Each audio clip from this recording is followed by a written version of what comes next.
Valorant has over 100 abilities, and as more new agents get released, we see crazy abilities with complex mechanics, like Vyse's gun jamming ultimate, or Clove's smoke after dying, or maybe even the completely busted Neon slot. In this video, we'll talk about the overpowered abilities in Valorant, as in abilities that are so crazy that they carry the agent, and if you were to take that ability and replace it with something else, the agent will lose all of its viability. Number 1. Chamber's Rendevu, pre-nerf. Chamber's Rendevu ability was one of the most broken abilities in the early days. It allowed him to instantly teleport to a pre-selected location, and just by describing it, those familiar with the game already know why it was so broken. Instant repositioning with no cooldown meant that Chamber could play aggressively and retreat from dangerous situations without risk. This allowed him to dodge enemy shots and set up a new attack from a safer position, giving him a significant advantage in combat. Luckily, they nerfed him and took one charge, so Chamber cannot teleport far away. Now that you have heard that this ability can only be used once, why is it so hated? Chamber's ability to escape without consequence was extremely frustrating, especially for those trying to punish his over-aggressiveness, as there was literally no way to catch him. His ability to reposition in mid-fight eliminated any punishment for taking risks. Before we move on to the next video, make sure to subscribe for more videos like this. Number 2. Jett's Tailwind, pre-rework. Back in the pre-rework days, Jett's Tailwind was ridiculously broken. With a quick dash in any direction, she could escape or engage instantly, leaving no room for counterplay. What made it worse? Tailwind let her bypass enemy utilities and ignore strategic positioning entirely, making even well-planned defenses feel useless. She could dodge smokes, flashes, or bullets and reposition faster than anyone could react. While Chamber's abilities at least had some vulnerabilities, catching Jett was nearly impossible unless the player made an obvious mistake. It felt like playing tag with someone who is always one step ahead. Number 3. Raze's Showstopper. The Showstopper rocket launcher needs no introduction. It's infamous for a reason. It deals massive AoE damage and guarantees a kill if you're caught in its blast radius. The problem? It feels cheap. With the Showstopper, Raze doesn't need precision. Just pull the trigger and anyone nearby is gone. Players hate it because it's a low-risk, high-reward ability that punishes positioning harshly. There's no real escape if you're in range, which leads to frustration and accusations of cowardice. Getting killed by it feels more like bad luck than skill. Number 4. Killjoy's Lockdown. This agent is terrifying. Killjoy's Lockdown is an incredibly oppressive ability, almost as unbalanced as Whis from Dragon Ball Sparking Zero, though it may be too early to meme a game that just came out. Killjoy's Lockdown turns the battlefield into a personal playground.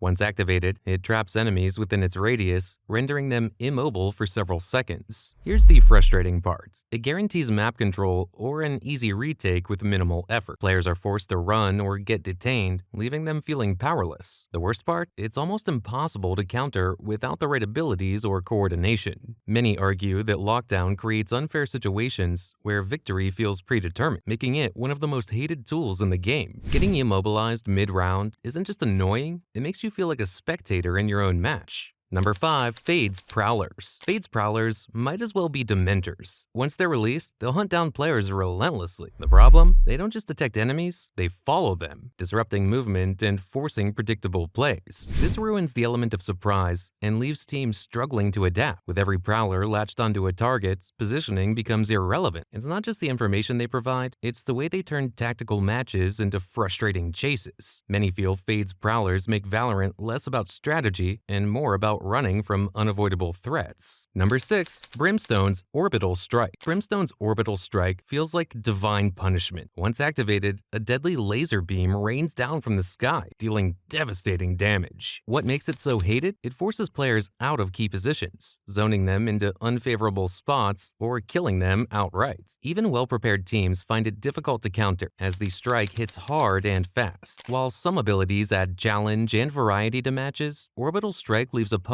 feeling powerless. There's no time to react, no safe zone, just the overwhelming pressure of impending death. Number 7. Cypher's Trapwire, pre-rework. Cypher's Trapwire, before the rework, was a nightmare to deal with. It was invisible until triggered, catching anyone who crossed it and leaving them exposed. The real problem? It was incredibly difficult to detect without using abilities or firing random shots. If you got caught, the outcome was almost guaranteed. You're stuck, vulnerable, and punished hard with no time to react.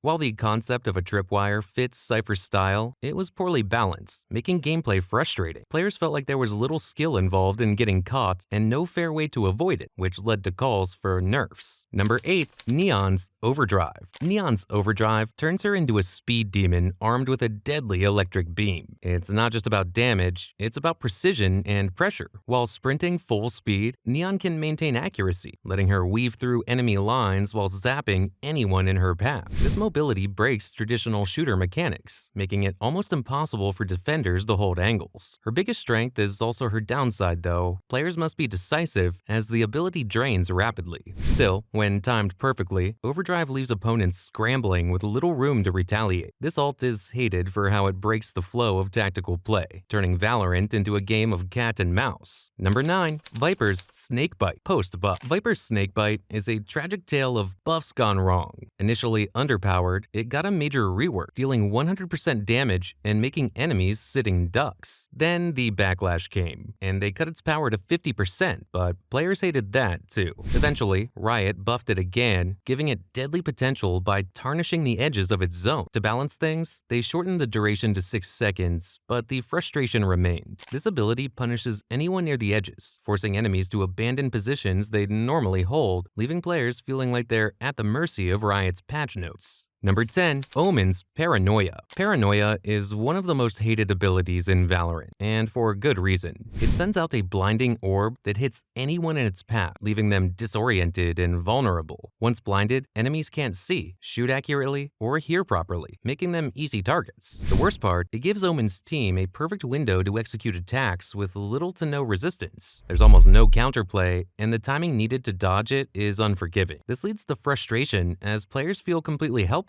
fueling calls for a rework. Number 11. Harbor's Cascade. Harbor's Cascade may look simple, a moving water wall that blocks sight, but don't let that fool you. The wall is indestructible and moves slowly, giving Harbor's team a free pass across the map while denying vision to defenders. This ability frustrates players because it removes defensive advantages, making fights feel unfair. Teams can't just hold positions, they have to adapt to the ever-moving wall or get overwhelmed. What's worse, if used poorly, it backfires and leads to hilarious yet painful team wipes. But when executed right, Cascade becomes a nightmare to deal with. Number 12. Phoenix's Run It Back. Phoenix's Run It Back feels like cheating, plain and simple. When activated, Phoenix gets a second life, allowing him to rush into battle without fear. If he dies, he's simply sent back to his starting point, fully intact and ready to fight again. The ability feels unfair because it eliminates the risk of dying, which is a core part of the game. Players hate how Phoenix can throw himself into dangerous situations, secure kills, and reset without consequences. It's not hard to see why many call this one of the most annoying abilities. Who wants to fight the same enemy twice in a row? Number 13. Yoru's Dimensional Drift post-buff. Yoru's Dimensional Drift is stealth at its most frustrating. Once activated, it makes Yoru completely invisible and invulnerable, allowing him to scout enemy positions and plan surprise attacks. The issue? There's no real way to stop him while he's drifting. He can gather intel and strike without warning, leaving opponents feeling blindsided. While invisibility itself isn't inherently unfair, the lack of counterplay makes it a nightmare. Players hate the sense of helplessness this ability creates. It's like being outplayed before the fight even begins. Number 14. Neon's High Gear. Neon's High Gear ability turns the game into a sprinting contest. It grants her incredible speed, allowing her to close gaps, reposition, or escape danger in the blink of an eye. But the problem lies in how it disrupts timing. Players barely have a second to react as Neon zooms across the map, bypassing defensive setups entirely. This ability feels overwhelming because it breaks the strategic pacing of Valorant, turning encounters into chaotic, high-speed duels. Neon's unpredictable movement frustrates players who rely on positioning, making it incredibly hard to aim and track her. It's not just mobility, it's chaos in pure form. Number 15. Reyna's Dismiss. Reyna's Dismiss is the stuff of nightmares for anyone facing her. After securing a kill, she can become intangible and invulnerable, making it impossible to trade her. It's a perfect escape tool, removing any chance for opponents to punish her aggressive aggressive plays. What makes Dismiss so hated is the lack of counterplay. Once Reyna activates it, she's untouchable. Players are left feeling frustrated because she can dive into fights, score a kill, and disappear without consequences. With no fair way to challenge her escape, many feel Dismiss offers Reyna too much freedom. Number 16. Breach's Rolling Thunder. Rolling Thunder is an ability that makes enemies feel utterly powerless. This seismic wave travels through walls, knocking down and disorienting everyone in its path. A well-timed Rolling Thunder can turn the tide of any battle, leaving opponents on the ground, helpless, and unable to fight back. Players hate it because it feels too decisive. Once you're hit, there's no chance to recover before Breach's team swoops in for easy kills. The sheer area of effect combined with its disorienting knockdown makes Rolling Thunder feel more like a guaranteed win button than a strategic ability. Number 17. Astra's Gravity Well. Astra's Gravity Well is the perfect example of an ability that turns opponents into sitting ducks. When activated, it pulls enemies toward its center, slowing them down and leaving them vulnerable to follow-up attacks. What makes this ability so despised is how it forces players into unwanted positions, ruining their carefully planned strategies. There's very little time to react once you're caught in the gravity well, making it feel unfair for those on the receiving end. It takes away player agency, making opponents feel like they're trapped in a losing situation before they even have a chance to fight back. Number 18. KO's Suppression Blade. 0 Point. KO's Suppression Blade, also known as 0 Point, is an ability that strips enemies of what makes them special, their abilities. Once hit by it, players can no longer use their powers, forcing them into basic gunfights.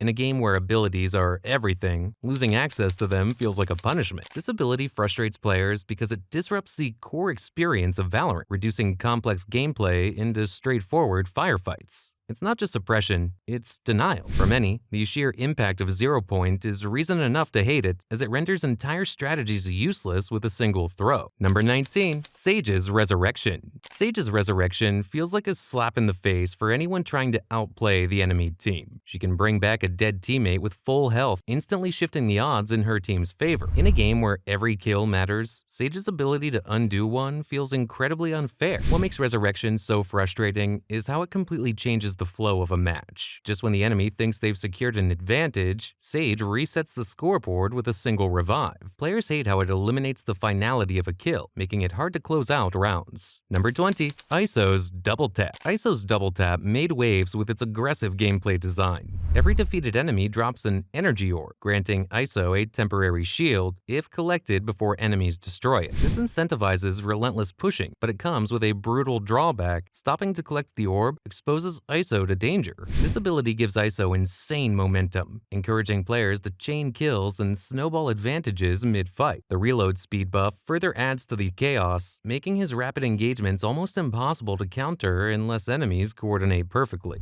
The frustration stems from its high-risk, high-reward nature, punishing teams who can't shut him down fast enough. Let us know what you think in the comments, and don't forget to like the video and hit the notification bell.